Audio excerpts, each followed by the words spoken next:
So next we'll discuss about control structure. So what do we mean by control structure? So control structure means probably if you look at the structure of the language, and it is basically the structure of execution is in sequence. If there are 100 lines, first line number 1 will get executed, then line number 2, line number 3, and so on. It will continue for 100, for 100, one by one it's going to execute. But while writing a program, we don't prefer the sequential methods. So what do we try to do? We try to change the sequence of execution. Instead of second line after the first line, I can go from first line to 50th line. Okay. So how do we achieve those requirements? That is what, for that only we control structure statements in or control structure constructs in C++. Okay. So basically, we have the control structures. Now, basically, it's going to be in sequence. Okay, one by one, it's going to be automatic.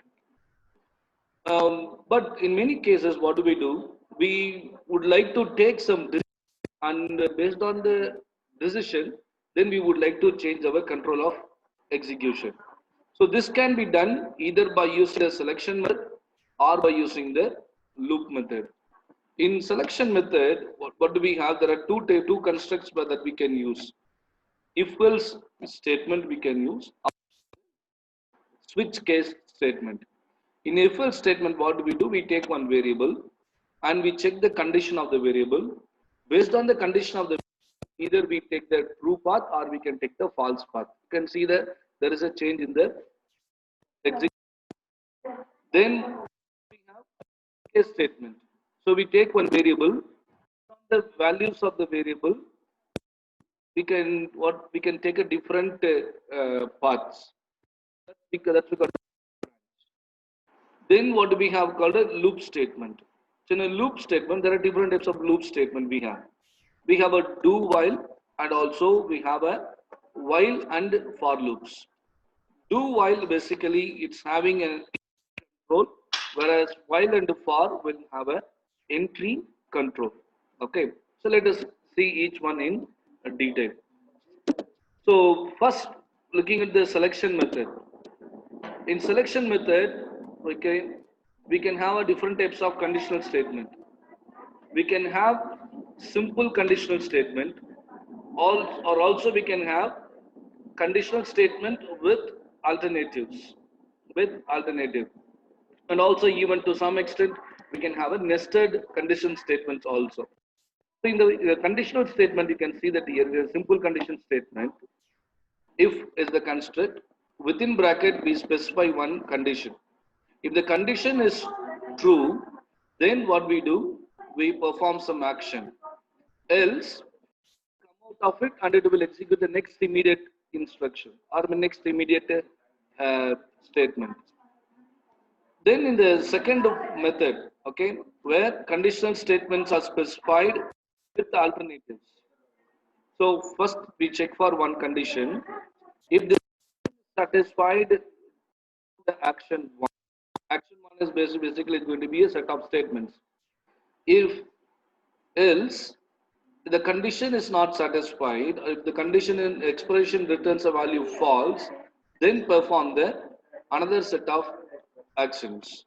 Okay, so if you are not satisfied, okay, either anyone will get satisfied. So when it comes when it comes out of statement or condition statement, the next statement will get executed. Next immediate statement will get executed. You can also have nested if as well. So next what will happen? Next what we have? We have a switch case statement. So we use switch as an construct, and we specify we can specify a condition or we monitor a condition of a particular variable. So if the variable can take multiple values, for each values we can specify one particular action. For example, we have one integer value. We have an integer value, then what we can do, we can specify a conditional statement for value which can have a value from minus value to negative values. For all the other, all every values, we can specify some actions. So case 1 means one particular instruction. Then case 2, one particular action will be performed. Case 3, another action. And also we can specify the default instruction. We can specify the default. So when it is default, what will happen now? The action 4 will be performed here. So when it comes out of the switch case statement, what will happen? It will execute the next immediate instruction like any other statement, conditional statement. Okay. Then a loop statement. Okay. Loop statement is also used to change the structure of the program, structure of execution. So the do while statement, no, do while loop is basically it checks the condition. It checks the condition before start. Okay, okay. So, oh no, no, it will, what will happen? The do will perform the work before checking the condition. When the condition is true, it will continue to do the same work again and again until the condition is true. When it comes out of this while loop, then it will go and execute the next statement. A flowchart is used here that I will explain to you. Then while statement, what it will do, before it starts the loop, it will check for the condition. If the condition is true, it will go on continue the action 1. As long as the condition is true, it will continue to perform the action 1, and when it comes out of the loop, it will perform the action 2, which is basically an immediate statement after while instruction. Flow depicts the differences between while and do. So here what will happen? So the while what it does, it checks the condition first. Checks the condition.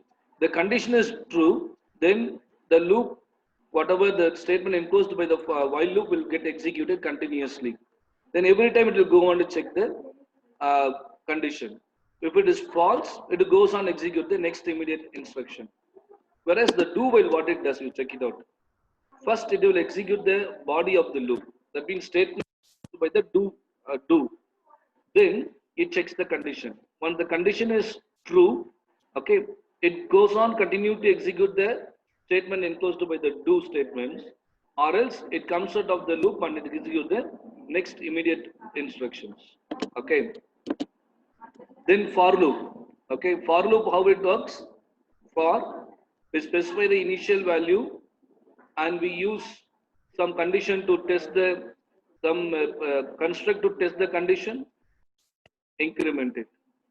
What we do, it incremented every time the action 1 will be performed. It may have any statement the loop, it will perform the action. So like this, we important control structures in C++ to change the control of execution from the sequence to the desired way. So the control structures are if statements, or we call as the conditional statements, then selection statements, and also the loop statements. Okay, thank you.